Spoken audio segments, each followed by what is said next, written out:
as portas de Jerusalém, e hoje é a quinta-feira, o encerramento, e nós vamos aprender mais 3 portas. Nós já estudamos então a porta das ovelhas, que significa, vamos ver se vocês lembram, porta das ovelhas, consagração, porta dos peixes, evangelização, a porta velha, princípios cristãos, porta do monturo, limpeza dos lixos, porta do vale, humildade, porta da fonte, comunhão, porta das águas, palavra de Deus. E hoje nós vamos estudar então a porta de número 8, 9 e 10. A porta dos cavalos, que representa, que significa força, poder. Porta oriental significa a volta de Jesus. E porta da guarda significa santidade, vigilância. Muito bem, vamos então prosseguindo, ganhando tempo, né? Vamos lá? Porta dos cavalos. Vamos então estudar sobre a porta dos cavalos. Neemias capítulo 3 e versículo 28, que está escrito: desde cima da porta dos cavalos repararam os sacerdotes, cada um de fronte da sua casa. Esse é o texto básico para a nossa reflexão nesta noite. Porta dos cavalos. Cavalo representa força, representa poder. Reconstruir a porta dos cavalos significa restaurar uma vida de poder para vencer as batalhas espirituais. Os cavalos eram muito usados nas guerras, nas batalhas. Assim também na vida espiritual, nós precisamos de força. Assim como um cavalo é um animal forte e veloz nas batalhas, não tinha medo, enfrentava, estava ali sujeito a tudo, mas estava lutando, foi treinado para isso, né? Para as batalhas, para as guerras. Assim também nós fomos chamados para guerrear. Nós não fomos chamados para viver uma vida sossegada, mas uma vida de luta, de guerra contra o pecado. Os vencedores são pessoas que adquirem poder. Pessoas que não têm poder não vencem. Para vencer, tem que ter poder, tem que ter força, senão não vence. Mas como adquirir poder? Nós precisamos reconstruir a porta dos cavalos, e nós já sabemos então que porta dos cavalos significa força, significa poder. Mas como adquirir poder? Vamos ver então como restaurar a porta dos cavalos. Primeiro, se adquire poder através da oração. Já estamos careca de saber. É o que é mais falado, né? Até há um ditado bem antigo, né? Muita oração, muito poder. Pouca oração, pouco poder.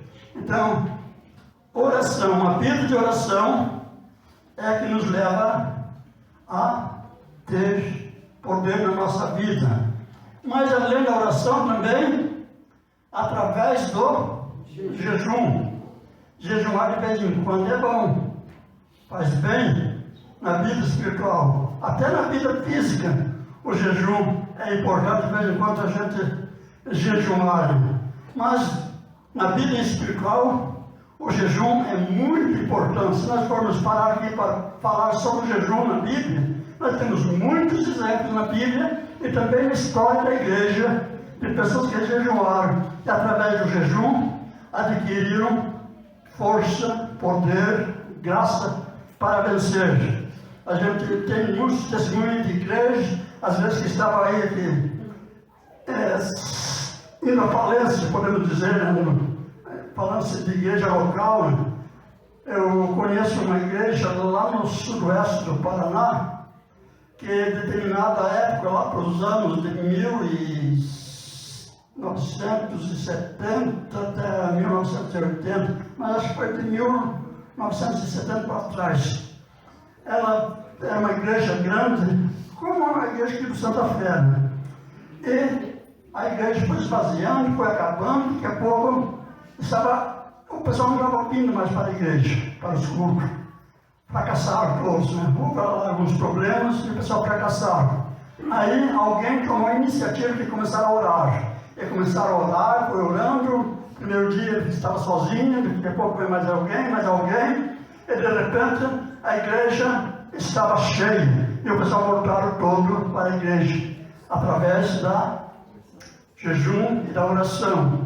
Eu lembro que quando trabalhei em Santana do Itararé, eu chegou em um trabalho bem difícil, estava passando por uma fase muito difícil, e eu fiz uma campanha de oração de um mês, todo dia orando para que Deus viesse levantar aquela igreja, viesse abençoar, fizesse uma grande obra. E Deus abençoou maravilhosamente. Eu lembro que nesse período também havia ali, é engraçado que era uma igreja que tinha, de juventude, só tinha moça, não tinha um rapaz, era só moça. E a Marli fez um propósito de orar e jejuar por 7 dias, para que Deus viesse despertar aquelas moças.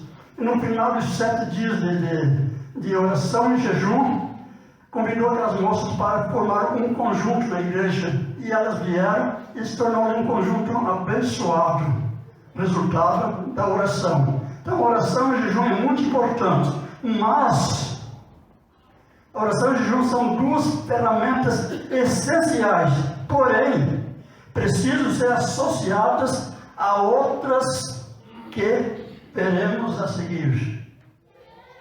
Não é só orando e jejuando que nós vamos adquirir poder. Existe mais algo para nós receber poder, e vamos ver então a partir de agora. 5 personagens bíblicos nos ensinam com seus exemplos sobre a característica para uma vida de poder.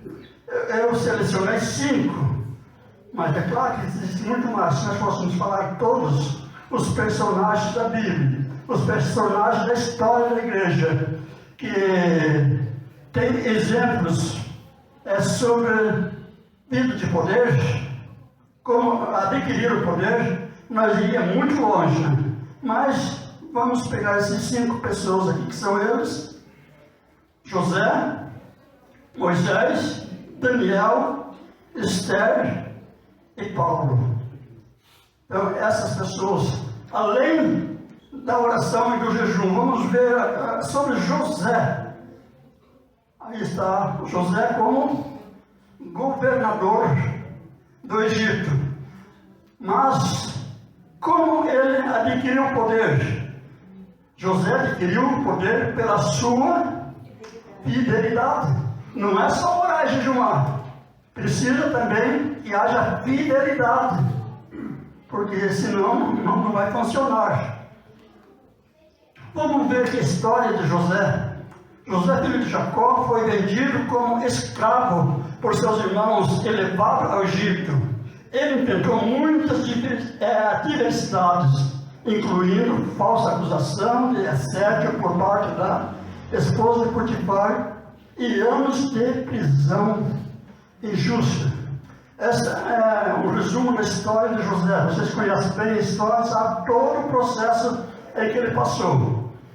Nós vemos aqui ele que alegre como governador do Egito, mas para chegar nesta posição, ele passou por toda essa história que nós acabamos de observar. Vitória sobre o mal. Apesar dessas dificuldades, José permaneceu fiel a Deus. Sua integridade e confiança em Deus o elevaram à posição de governador do Egito. Ele foi usado por Deus para salvar muitas vidas durante uma grande fome, incluindo sua própria família. Essa história está registrada em Gênesis capítulo 37 até o capítulo 50 do livro de Gênesis.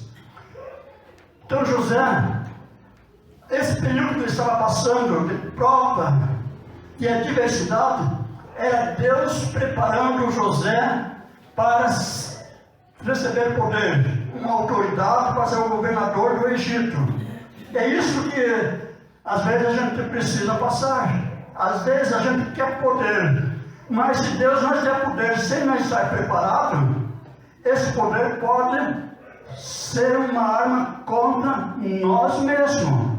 Então Deus nos prepara primeiro. E no caso de José, preparou através de todas essas dificuldades. Ele foi um moço experimentado, aprovado por Deus. Então, diante da sua fidelidade, ele foi levado a governador do Egito. E assim foi usado por Deus para salvar muitas vidas durante aquela grande fome, e incluindo a sua própria família. Então, vida de poder, às vezes, custa para nós um preço. E se nós queremos poder, precisamos entender que também temos que passar por algumas dificuldades, porque são escolas de preparativo para a gente receber o poder de Deus. Outro exemplo é de Moisés. Como Moisés adquiriu o poder? Moisés adquiriu o poder pela sua resistência. Nós estamos vendo aí o Moisés na travessia do Mar Vermelho, mas há muitas outras passagens na vida de Moisés que são marcantes, né? Essa é uma delas. E nós vemos aí o Moisés nessa posição. Aqui ele já tinha resistido o faraó. Vamos ver a história de Moisés. Moisés foi chamado por Deus para libertar os israelitas da escravidão no Egito. Ele enfrentou a oposição do faraó e as constantes reclamações e rebeliões do povo de Israel. Muitos conhecem e entendem o faraó aqui como o próprio Satanás. Então, Moisés teve que enfrentar o faraó. Para nós, temos que enfrentar Satanás. Ele é opositor. Ele não quer que nós façamos a obra de Deus. Ele não quer que nós ajudemos a igreja. Não quer que haja libertação do povo de Deus. Ele faz de tudo para impedir. Mas se nós formos resistentes, nós vamos ver os milagres. Mas só vamos ver milagres se nós resistir a Satanás, se nós resistir às suas investidas. E se nós não resistir, a gente não vai receber poder. Deus dá poder para aquele que resiste. E a resistência é um preparativo. A vitória sobre o mal. Com a ajuda de Deus, Moisés realizou muitos milagres, como as pragas do Egito e a divisão do Mar Vermelho. Ele conduziu o povo de Israel em sua jornada pelo deserto, confiando sempre no poder de Deus. Então, a resistência é uma ferramenta, é uma característica para nós receber poder. Temos que resistir. Quando nós não somos resistentes, a primeira luta que vem, a gente corre, desiste, aí nunca vai receber poder. Então, temos que resistir, ficar firme, né? Vitorioso é aquele que fica firme, não arreda o pé. Daniel. Como Daniel adquiriu o poder? Daniel adquiriu o poder fazendo a diferença. Se nós queremos poder de Deus na nossa vida, precisamos fazer a diferença. Vamos ver a história de José. Daniel foi um jovem judeu levado cativo para a Babilônia. Ele enfrentou a tentativa de ser forçado a adorar ídolos e a intriga de seus colegas que procuravam sua queda. Ele fez a diferença. Essa diferença é que estava levando ele a subir de degrau a degrau. E o povo, os seus companheiros, ficaram com inveja porque ele sobressaía. e então prepararam uma armadilha para que ele fosse lançado na cova dos leões. Mas como ele fazia diferença, então Deus veio trabalhar na vida de Daniel. E ele sendo lançado na cova dos leões. E Deus o guardou, porque ele era uma pessoa de oração, uma pessoa que buscava a Deus, uma pessoa determinada, que fazia a diferença, que era uma testemunha de Deus ali na Babilônia. Então Deus entrou em ação e os leões não puderam fazer nada contra Daniel. Que exemplo maravilhoso para cada um de nós. Daniel permaneceu fiel a Deus, orando 3 vezes ao dia, mesmo quando isso era proibido. Deus o livrou da cova dos leões e o abençoou com sabedoria e favor perante os reis da Babilônia. Era o rei Dário e o rei Ciro. Então Deus deu graça e ele foi revestido de autoridade, se tornou uma grande autoridade na Babilônia, porque fazia diferença. Se queremos poder de Deus na nossa vida, precisamos fazer a diferença. Esther. Como Esther adquiriu poder? Esther adquiriu poder sendo corajosa e sábia. E domingo já começa o novo trimestre, e a primeira lição do trimestre é sobre 2 mulheres, Ruth e Esther. Muito bem, mas, enfim, a partir de domingo nós teremos lições maravilhosas. E uma delas é sobre Esther, mas não é só na primeira. Mais lições vão falar a respeito dela, né? Esther adquiriu poder sendo corajosa e sábia. Porque não adianta só ter coragem, tem que ter sabedoria também. Porque se Deus der poder para o tolo, aí ele vai fazer, só vai bagunçar mesmo. Então temos que buscar sabedoria. E Tiago disse: se alguém não tem, peça a Deus que lhe dá. Tua também, né? Não é só pedir, faça a parte sua.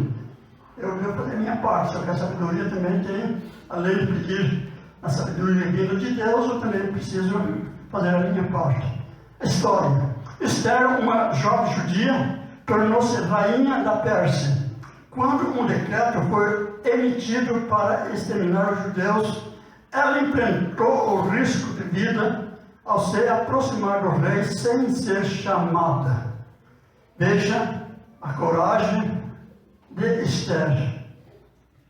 Ela enfrentou o risco de vida, porque ninguém podia chegar na presença do rei sem ser chamado. E então corria um risco. Podia ser que o rei estendesse a sua mão para a pessoa, mas podia ser que ele também mandasse passar a espada no pescoço da pessoa. Então correu esse risco. E não importava, fosse quem fosse esposo, fosse filho, não podia chegar assim de qualquer forma. Então, Esther, ela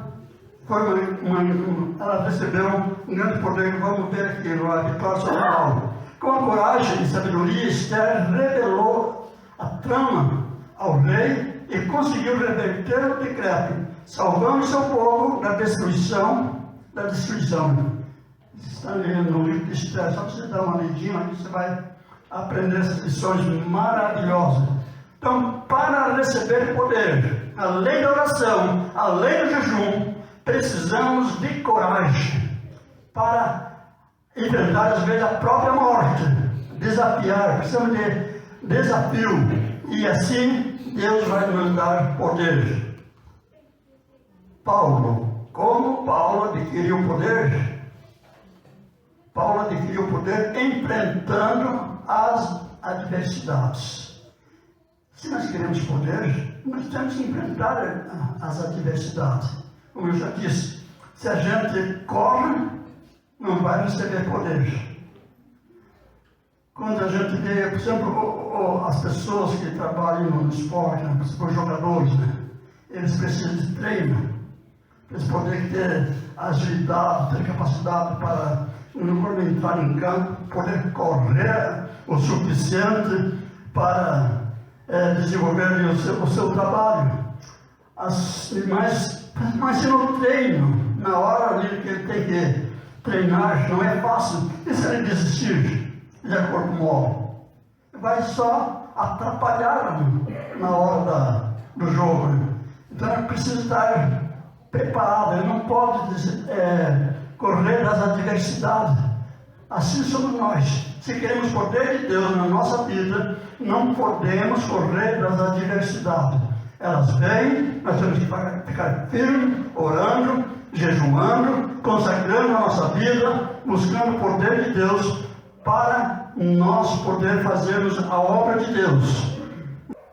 Paulo, inicialmente, um perseguidor dos cristãos, teve um encontro transformador com Jesus no caminho para Damasco. Após sua conversão, enfrentou perseguições, prisões e muitas adversidades em seu ministério. Quando nós lemos a Bíblia, as cartas de Paulo, as epístolas, nós ficamos maravilhados com o que Paulo fez, né? Até dizemos que foi um grande missionário, né? E a maior parte do Novo Testamento foram escritos por Paulo, mas às vezes esquecemos por onde ele passou.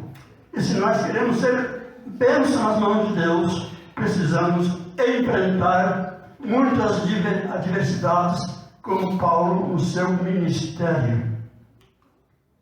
Concluindo, reconstruir a porta dos cavalos é restaurar uma vida de poder. No entanto, esse poder não se adquire apenas por meio de oração, mas também se fortalece ao seguirmos os exemplos de José, Moisés, Daniel, Esther, Paulo e tantos outros heróis da fé na Bíblia e na história da igreja.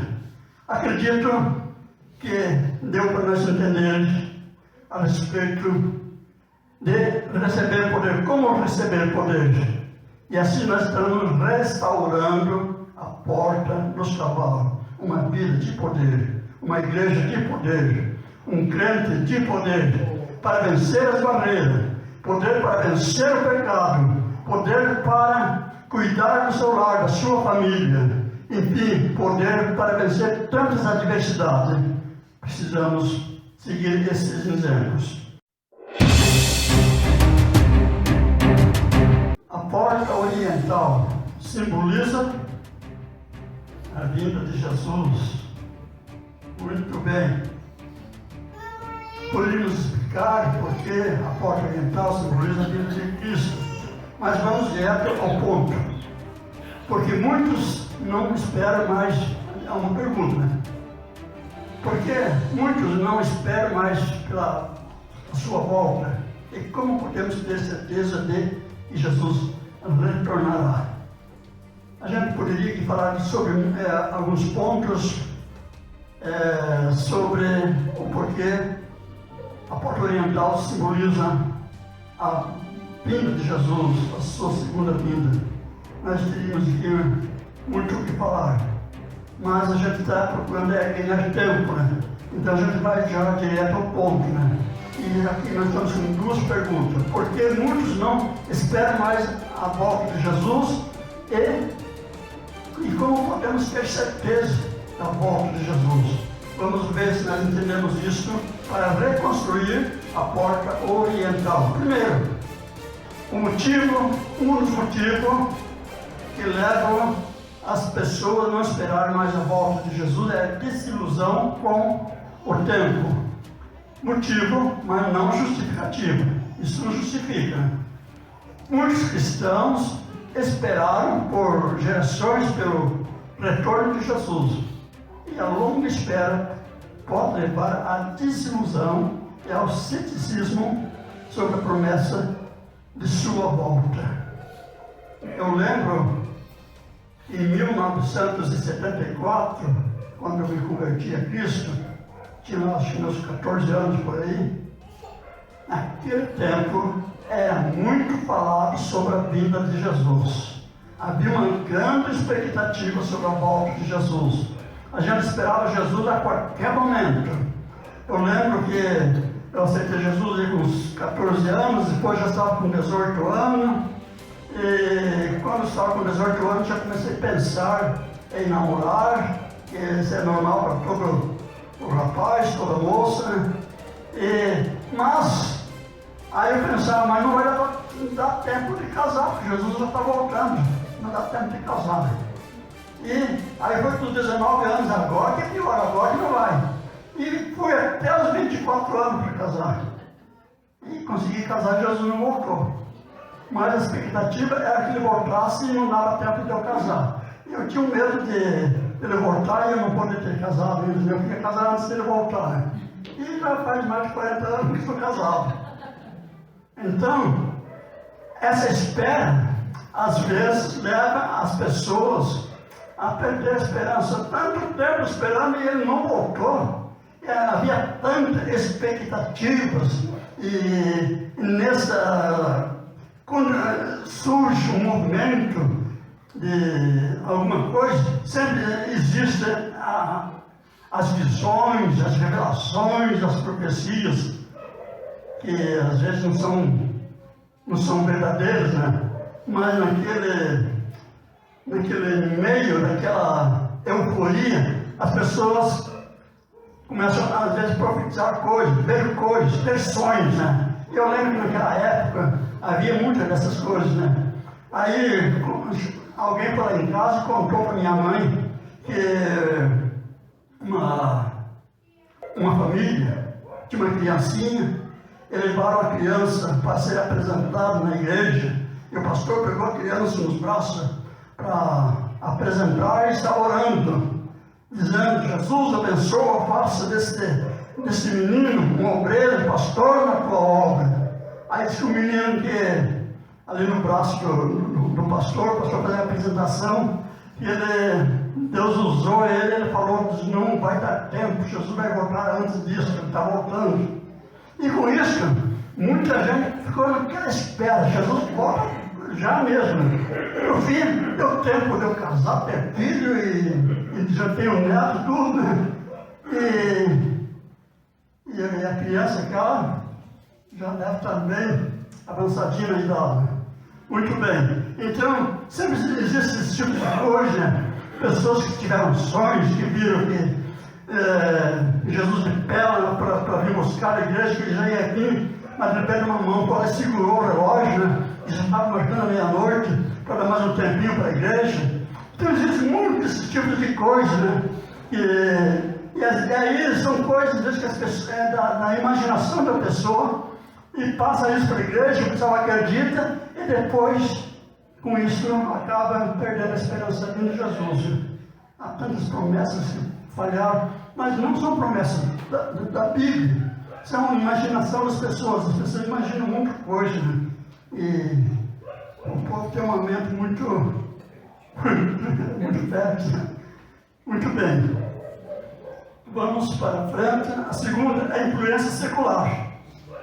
Outra razão pela qual leva as pessoas a perder a esperança ou perder o interesse pela volta de Jesus. A questão de influência da cultura secular e o foco nas realizações e prazeres imediatos pode diminuir a ênfase na esperança cristã da segunda vinda de Jesus. Se nós estamos cabendo dentro desta área aí, precisamos então consertar a porta oriental. Não deixar que a influência da cultura secular nos leve a olhar para as realizações imediatas e se envolver com essas coisas, esquecer da ênfase na esperança da segunda vinda de Cristo. Terceiro, interpretações teológicas variadas. Outro motivo: diferentes interpretações teológicas sobre a natureza e o tempo da segunda vinda de Cristo podem confundir ou desmotivar os crentes a esperar ativamente por sua volta. Então esse é outro motivo. Essas variedades de interpretações teológicas que existe hoje aí, que é uma enxurrada, né? Antigamente o pastor falava no púlpito da igreja: Jesus vai voltar, e o povo, amém, graças a Deus. era uma alegria quando o pastor falava, Jesus vai voltar. Eu lembro que uma vez eu estava pregando, quando eu era novo convertido, era um piazão ainda. Então, com toda aquela euforia, aquele entusiasmo, eu não pregava desse jeito. Eu acho que pregava até mais que o pastor Jadson aqui. Eu era bem animado mesmo. Depois ele vai ficando com o tempo, vai se mudando, né? Mas eu estava pregando a respeito da vida de Jesus. E falando que Jesus vai voltar, igrejinha lá no interior. Aí, ela ficava numa baixada perto de um rio, então ela ficava bem na baixada. Aí ficava fácil as pessoas apedrejarem a igreja. E alguém que atirou uma pedra na igreja. Mas foi a mesma coisa que atiraram uma pedra numa caixa de abelha. Pegou fogo na igreja. Foi um Pentecoste. Não deu nem para continuar a mensagem. E o povo se alegrava e dava glória a Deus. Então as coisas eram bem diferentes, aquela expectativa na volta de Jesus. Então eles viram perseguição, Jesus está voltando, o pessoal está perseguindo, mas Jesus está voltando, nós já vamos para o céu. Né? Era aquela alegria, né? Aquela motivação. Mas o que eu estava falando, o pastor falava, estava falado. Hoje em dia, o pastor prega na igreja, fala, o pessoal corre para a internet para ver o que o pastor falou. E ali eles encontram uma enxurrada de comentários. Um comenta uma coisa, outro comenta outra, outros dizem que Jesus já vem, outros dizem que ele nem vai voltar, e que a vida de Jesus vai ser individual para cada um que vai morrendo. E aí existem tantas interpretações e as pessoas acabam perdendo o interesse na esperança da volta de Jesus. A falta de ensino bíblico é outro motivo que leva a igreja a perder a esperança da volta de Jesus. Aos crentes, como eu estava falando, havia muita expectativa da volta de Jesus, porque quase todos os cultos eram pregados sobre a volta de Jesus. O pastor Pereira deve lembrar como era mencionada a volta de Jesus. Mas, com o passar dos tempos, parece que as coisas foram mudando, né? E hoje nós temos uma mensagem motivacional, né? Mensagem de prosperidade. E por aqui mesmo está bom, né? Você vai comprar o seu carro, vai ter sua casa própria, você vai se tornar gerente lá na sua empresa, e a volta de Jesus vai ficando de lado, né? Então a falta de ensino bíblico, que mostra a realidade para a igreja, também contribui para perdermos a esperança da volta de Jesus. Mas precisamos então estudar mais a Bíblia, mais estudos bíblicos, para nós podermos reativar, restaurar a porta oriental. Problemas e desafios cotidianos. A preocupação e os desafios da vida diária podem fazer com que os cristãos percam de vista a promessa da volta de Jesus, concentrando-se mais nas questões imediatas do que nas promessas futuras. Como podemos ter certeza que Jesus retornará e como almejar a sua volta? Certeza que Jesus voltará? Cumprimento das promessas de Deus. A Bíblia está repleta de promessas sobre a volta de Jesus. Aguardá-la é acreditar na fidelidade de Deus em suas promessas, conforme mencionado em João 14, 3 e Atos 1 e 11. João 14, 3, ele fala sobre as lindas moradas, que ele foi preparar, mas ele prometeu de nos buscar para estar com ele. São promessas dele. Deus é fiel, ele prometeu, ele é poderoso para cumprir com a sua promessa. Por essa razão, podemos crer na vida de Jesus, pelos cumprimentos da promessa de Deus. Foi ele que prometeu. Restaurar a justiça e a paz. Se nós temos esse desejo de restauração, de justiça e paz, então nós vamos almejar a volta de Jesus, porque a volta de Jesus trará a restauração completa da justiça e da paz no mundo, acabando com o sofrimento, a injustiça e a dor, como descrito em Apocalipse 21 e versículo 4. Então, se nós temos esse desejo de restauração de justiça e paz.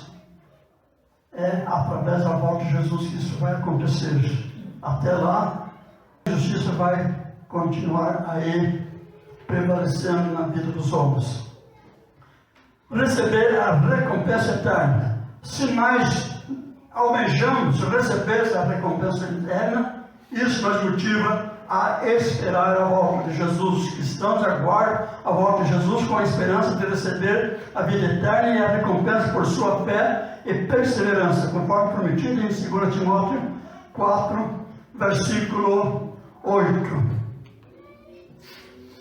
Participar da nova criação. Se nós temos esse desejo no nosso coração, nós vamos almejar a vinda de Jesus. A segunda vinda de Jesus marcará o início de uma nova criação, onde os crentes viverão em um novo céu e uma nova terra, livres de pecado e da corrupção, como descrito em Apocalipse 21, e versículo 1.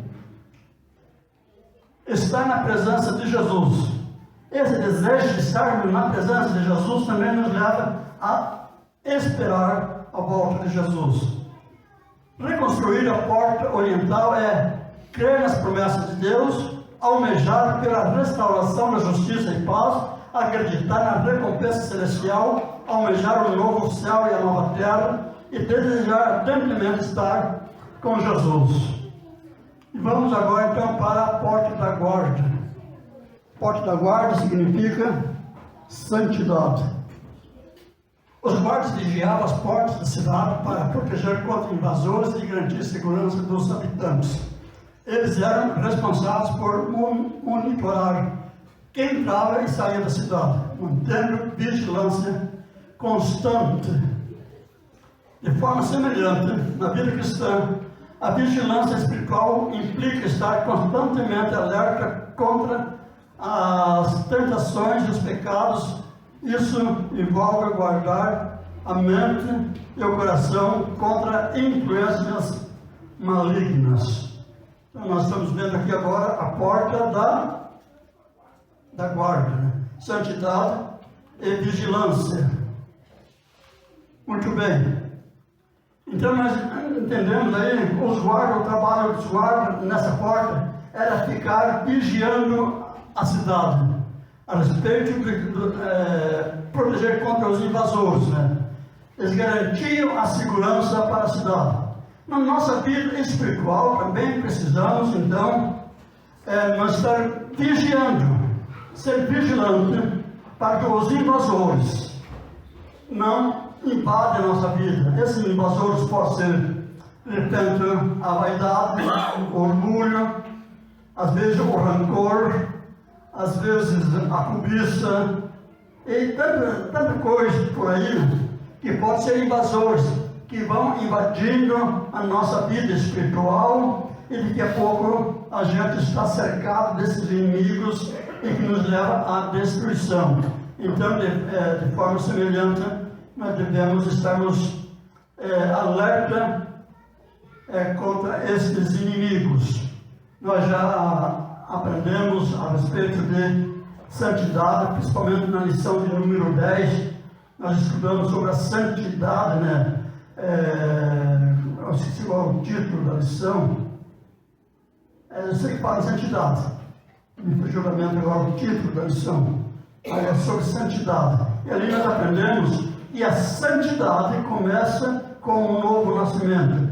Quando nós aceitamos a Jesus como Salvador, então a santificação é instantânea. Ao momento em que nós aceitamos Jesus como Salvador, nós somos santos, fomos separados do pecado para Deus, separados do mundo para servir a Deus, para viver uma nova vida. Então aí começa uma vida de santidade. Mas aí vem o segundo estágio da santidade, que é o estágio chamado de santidade progressiva, aonde a gente vai crescendo na santificação, dia após dia, a gente vai melhorando, vai deixando as coisinhas de lado, aquilo que a gente fazia, não faz mais, e muitas coisas a gente praticava, até mesmo de feitiçaria, de simpatia, essas coisas, né, que a gente trouxe lá do mundo, a a gente vai deixando, vai abandonando, e se era mentiroso, vai aprendendo a falar a verdade, se era trapaceiro, vai aprendendo que faz os negócios certos, enfim, ele vai se aperfeiçoando a cada dia para chegar até o dia da volta de Jesus, ou quando ele partir para a eternidade. Então é uma jornada de preparativo, de melhoramento, dia após dia se santificando. E finalmente chega então a santificação perfeita, que é a glorificação, quando Jesus voltar e nós for estar com Ele. Então receberemos um novo corpo, aonde não cometeremos mais erros, pecados, e viveremos para sempre uma vida santa, plena na presença de Deus. E a gente tem aprendido muito a respeito de santidade.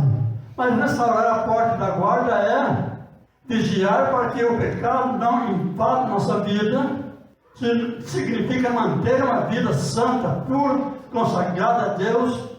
É o que eu acabei de falar. Muito tem sido dito sobre santidade, mas talvez não explicado sobre sua importância. Isso talvez desmotiva as pessoas a buscar a ter uma vida de santidade, porque às vezes é entendido erroneamente sobre a santidade. A santidade é um chamado para o nosso benefício. Quando Deus nos chama para uma vida de santidade, não significa que Deus está chamando nós para ser santos simplesmente para honrar o seu nome, ou porque Deus tem prazer de colocar regras para nós seguir. Você tem que ir por aqui, por aqui, por ali, pronto, e eu fiquei olhando se a gente está andando certinho ou não. Não é esse o objetivo de Deus para nós termos uma vida santa. Vamos ver, Deus em sua infinita sabedoria e amor nos chama a viver de maneira santa, não apenas para honrá-lo, mas para o nosso próprio bem. Então nós vamos aprender nesta noite sobre os benefícios da santidade. E eu acredito que, de repente, a partir de hoje, nós vamos desejar mais ser santo. Porque a gente é assim, a gente se anima de fazer as coisas quando a gente tem alguma coisa de benefício. Aí a gente se anima. Quando não há promessa de benefício, a pessoa fica até meio desanimadão. Mas quando se diz, se você fizer tal coisa, você vai ganhar tal coisa, aí a gente se anima. E hoje nós vamos sair daqui animados. Muito bem. A santidade traz benefícios significativos para a nossa saúde, vida material, relacionamento e, acima de tudo, nossa intimidade com Deus. Estão vendo a importância da santidade?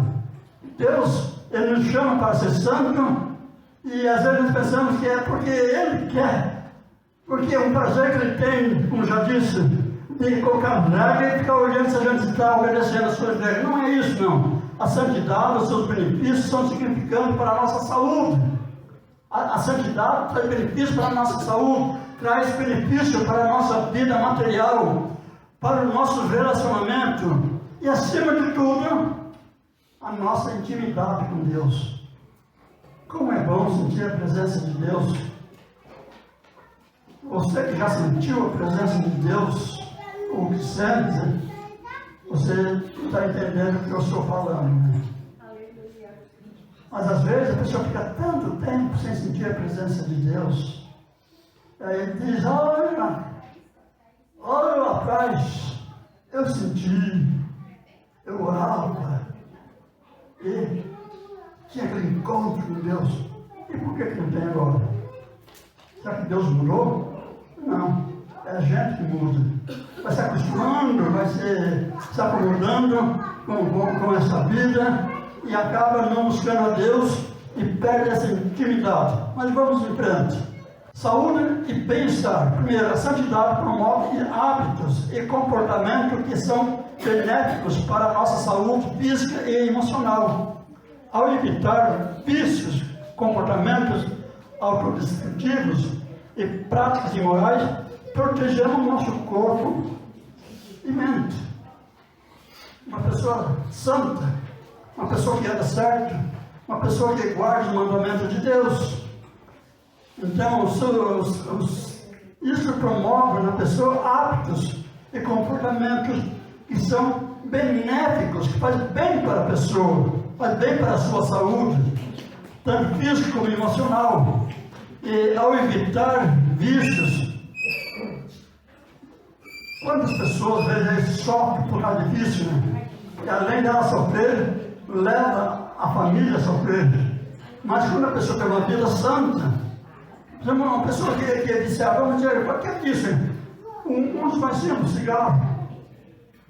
A pessoa está estragando a sua saúde, e além de estar estragando a saúde dela, está contaminando a saúde da família. Porque aquele que está do lado fumando é como que ele estivesse fumando também. Ele está ingerindo aquela fumaça, e isso faz mal para os seus pulmões e traz consequências. Mas, se nós olharmos, por exemplo, o vício da bebida, quando a Bíblia proíbe a embriaguez, o que a embriaguez faz com a pessoa? Destrói uma vida da pessoa, acaba com a moral da pessoa. Eu tenho um irmão que ele gostava de uma pinguinha, e tomava e ficava bem alegrando. Mas um dia, ele viu um vizinho aprontando, bêbado. Ele olhou e pensou, mas será que eu faço tudo isso também? Aí ele se tocou, e a partir daquele dia que nunca mais colocou bebida alcoólica. Aprendeu uma lição, olhando para o erro do outro, né? Mas é isso, o vício traz consequências para nós. Mas quando a pessoa procura viver uma vida de santidade, a Bíblia proíbe a embriaguez. A embriaguez traz muito prejuízo para a pessoa, para a sua saúde, no comportamento com a família.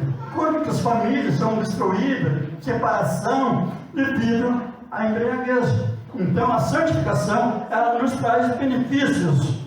Por exemplo, a Bíblia nos adverte contra a embriaguez e a promiscuidade. Comportamento que pode levar a sérios problemas de saúde. Falamos aí sobre a embriaguez, mas a promiscuidade também tem levado à destruição de muitas pessoas. Separação de família, de casal,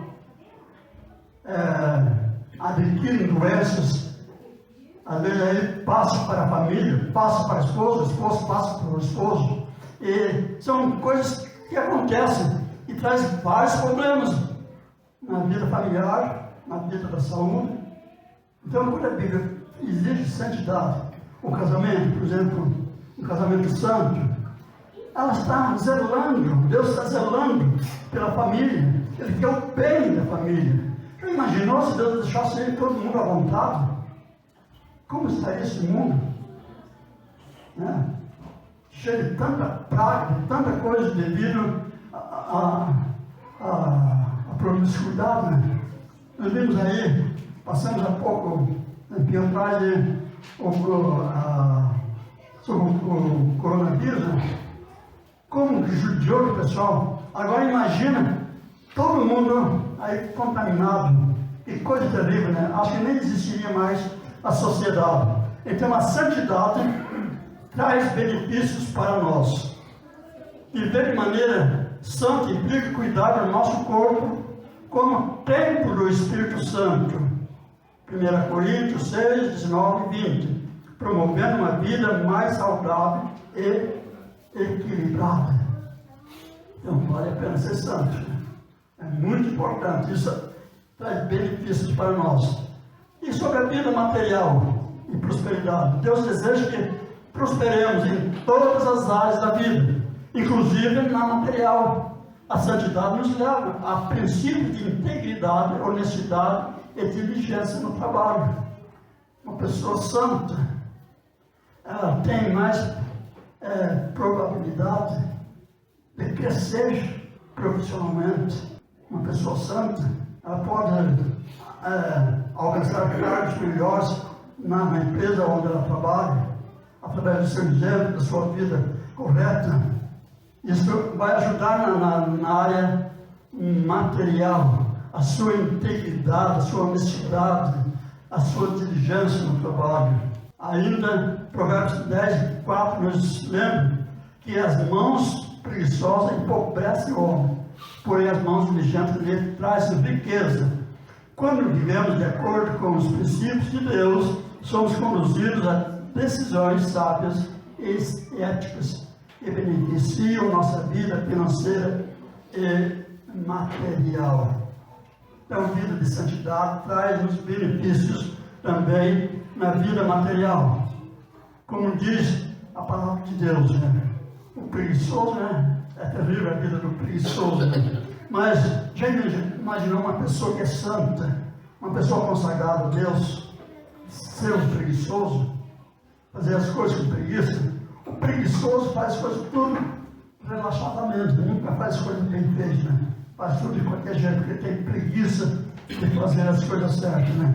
É até onde está que o preguiçoso que trabalha dobrado, porque ele tem preguiça de fazer bem feito, faz mal feito e dá errado, tem que fazer de novo, né? Quando a pessoa é santa, ela faz bem feito, com capricho, com cuidado, e uma vez só está pronto, né? Não precisa repetir, né?